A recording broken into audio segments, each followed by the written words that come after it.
महाराष्ट्रामध्ये वेगवेगळे सण साजरा केला जातो, त्यापैकी एक म्हणजे चंपाषष्ठी।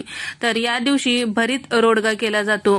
तर या पद्धतीने तुम्ही एकदा भरीत नक्की करून पहा, तुम्हालाही आवडेल। तर त्यासाठी इथे मी पाव किलो वांगे घेतलेले आहेत। वांगे स्वच्छ धुवून पुसून घेतलेले आहे। तर या हिरव्या रंगाचे वांगे घेतलेले आहेत। जांभळ्या रंगाचे जर भेटत असतील तर ते सुद्धा तुम्ही घेऊ शकता।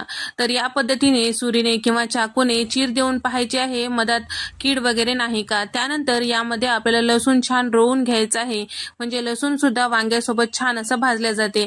प्रत्येक वांग्यामध्ये साधारण 3-4 पाकळ्या मी इथे रोवून घेतलेल्या आहे। मिरची सुद्धा तुम्ही रोवून घेऊ शकता तुमच्या आवडीनुसार। थोडंसं जास्तीच मधापर्यंत मी कट मारलेला आहे, जेणेकरून मधून छान असं वाफल्या जाते।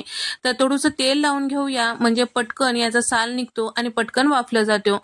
तर या ठिकाणी आता सगळ्या वांग्याला या पद्धतीने तेल लावून घेतलेलं आहे आणि आता इथे मी गॅसवर स्टँड ठेवून घेतलेला आहे आणि त्यावर आपल्याला वांगे भाजून घ्यायचे आहे।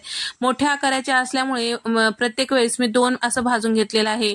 तर आलटून पलटून सगळीकडून छान असं आपल्याला देठाकडचा भाग व्यवस्थित धरून सगळीकडून फिरवून आपल्याला हे वांगे छान असं भाजून घ्यायचं आहे।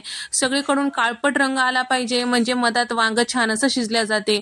काळं असं या पद्धतीने भाजून घेतलं की करपला असं समजू नका, कारण वरची सालच करपल्या जाते, आतमधून छान असं वांग भाजल्या जाते। तर या ठिकाणी याच पद्धतीने सगळे वांगे मी भाजून घेतलेले आहे। तर आता भाजून घेतल्यानंतर ह्या वांग्याला आपल्याला याची वरची साल काढून घ्यायचं आहे। तर गरम असते वेळेस आपल्याला या पद्धतीने यामधलं सगळं लसूण काढून घ्यायचं आहे आणि त्याचबरोबर आता यावर थोडंसं कोमट गरम असते वेळेस पाणी टाकून घ्यायचं, म्हणजे पटकन आपल्याला यावरची साल काढल्या जाते। तर असं आपल्याला पटकन निघत नाही, पण पाणी टाकलं की पटपट आपल्याला काढता येतो।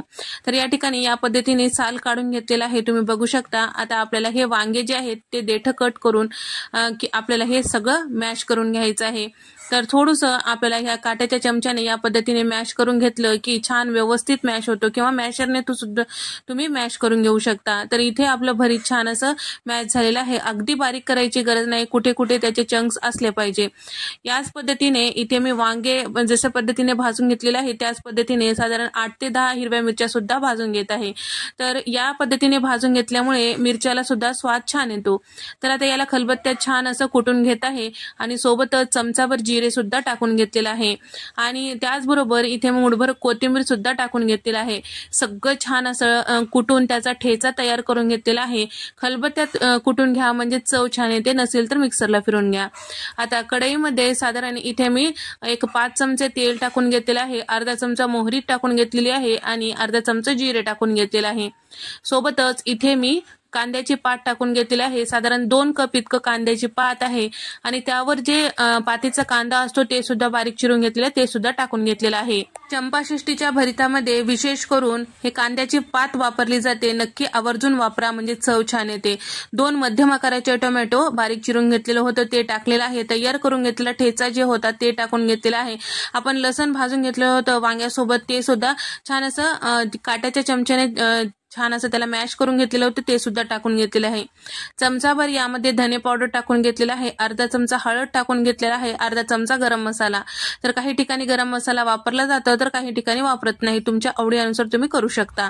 त्यानंतर हे सगळं छान व्यवस्थित मिक्स केलेलं आहे, चवीपुरतं मीठ टाकलेलं आहे। तयार करून घेतलेलं जे वांग होतं, मॅश करून घेतलेलं वांग होतं ते यामध्ये टाकून घेतलेलं आहे। सगळं मिक्स करून घ्यायचं, मोठ्या फ्लेमवर 1 मिनिट परतून घ्यायचं। तयार इथं आपला मस्त विशेष असं भरीत चंपाषष्ठीसाठी खास या पद्धतीने केला जातो। तर मराठवाड्याच्या बऱ्याच भागामध्ये या पद्धतीने केला जातो, तुमच्याकडे कसं केलं जातं नक्की कमेंट करून सांगा। व्हिडिओ आवडल्यास व्हिडिओला लाईक करा, शेअर करा आणि सबस्क्राईब करायला विसरू नका। नंतरच्या रेसिपीमध्ये भेट देऊया।